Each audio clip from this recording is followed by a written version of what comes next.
প্ৰাক্তন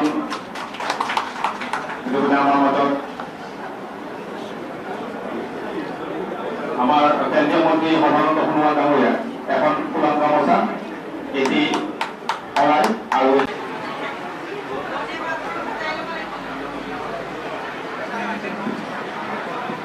হিমানী অধিকাৰী ডাঙৰীয়াৰ নেতৃত্বত বলিষ্ঠতাৰে সংগঠনৰ কাম ইয়াত আগবাঢ়িছে। গতিকে সকলোৱে মোক কৈছে একেমুখে, জিলা সমিতিৰ প্ৰতিজন কাৰ্যকৰ্তাই কৈছে যে আগন্তুক দিনত নিশ্চিতভাৱে ভাৰতীয় জনতা পাৰ্টিৰ প্ৰাৰ্থীয়ে লোকসভাত এই সমষ্টিৰ পৰা বৰপেটা সমষ্টিৰ পৰা জয়যুক্ত হ'ব। তেখেতসকলে মোক কৈছে, মই সেইকাৰণে তেখেতসকলক ধন্যবাদ জনাইছোঁ।